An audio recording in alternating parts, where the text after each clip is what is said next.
sacrifice. For some it's only a word and for others it's a code of life.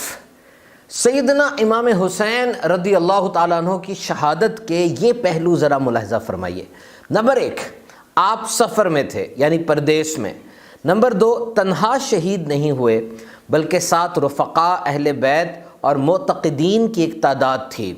और ये सब अनफास कुदसिया, ऐसा नहीं था कि इमाम हुसैन रदी अल्लाह ताला अन्हु पहले शहीद हो गए और ये सब अफराद, ये सब अनफास कुदसिया बाद में शहीद हुए, बल्कि ये सब फैमिली मेंबर्स, अहले बैत, मुतक़िदीन, रफ़क़ा, ये पहले शहीद हुए और आखिर में इंतहाई सफ़ाकी के साथ इमाम शुहदा सैयदना इमाम हुसैन रदी अल्लाह ताला अन्हु को शहीद किया गया। और ऐसा अलमनाक वाक़या और ऐसा सानहा हज़रत आदम अला नबीना वलैहिस्सलाम से लेकर किसी नबी की औलाद के साथ पेश नहीं आया। मैदान करबला में ये सारी आजमाइशें इकट्ठी आईं, माल, जान, भूख, प्यास और फिर औलाद। 6 माह के अली असगर रदी अल्लाह ताला अन्हु, अब छोटा सा बच्चा होता है, उसके गुलाबी होठ होते हैं, लेकिन प्यास की शिद्दत से हज़रत सैयदना अली असगर रदी अल्लाह ताला अन्हु के जो होठ हैं, मुबारक होठ, जिन पर गुलाब की पत्तियां कुर्बान, वो जामनी से होते चले जा रहे हैं।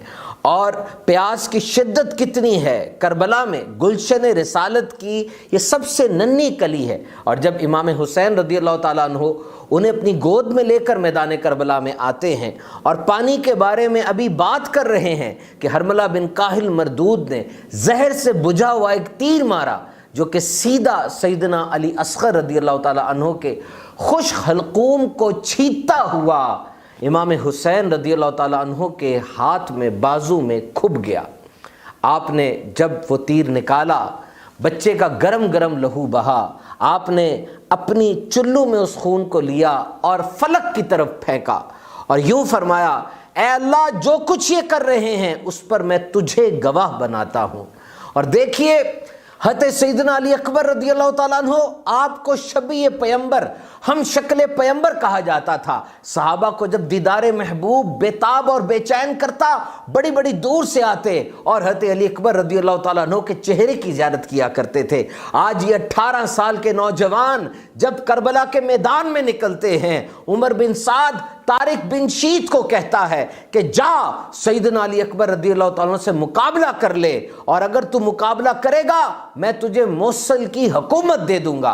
देखिए ये क्या हो रहा था, याद रखिए, सोच लीजिए और जहन में बिठा लीजिए, Embiid this thing in your mind. ये ओहदा, ये दौलत, ये मनसब, तारीख़ इंसानी में इन चीज़ों के गलत इस्तेमाल ने बड़ी तबाही मचाई है। ये फ़िरौन, अबू जहल, हमान, यजीद, ये इबरतनाक मिसालें हैं। याद रखिए, ओहदा तो ऐसी चीज़ है कि जब इंसान तख्त पर बैठा ऐलान कर देता है, नस्लें काट दो, नस्लें ख़त्म कर दो, लेकिन फिर ओहदा छिन जाता है। और हमने देखा ऐसे लोग घसीटे जाते हैं गलियों के अंदर, और इस ओहदे को हासिल करने के लिए इज्जत, सेल्फ रिस्पेक्ट, हत्ता के ईमान तक गंवा बैठते हैं। और ये चीज़ें किसी की सकी नहीं होती। औलाद भी इंसान को ऐसे दगा दे जाती है, सिर्फ आमाल काम आते हैं। इंसान ये सब कुछ देखता है लेकिन उसे नज़र नहीं आता, उसके कानों के अंदर जा रहा है लेकिन उसको सुनाई नहीं देता, वो समझने की कोशिश नहीं करता। रोज़ अपने सामने लोगों को मरते देखता है, जलील होते देखता है, गिरते देखता है, लेकिन अपने आप को समझाता है कि मेरे साथ तो ऐसा नहीं होगा। याद रखिए, अल्लाह रब्बुल इज़्ज़त का खौफ ये हर चीज़ की असल है। जो कुछ भी करने जाएं, शरीयत इस्लाम के असूलों को ज़रूर मद्देनज़र रखें। अल्लाह ताला हम सब के ईमान की हिफाजत फरमाए।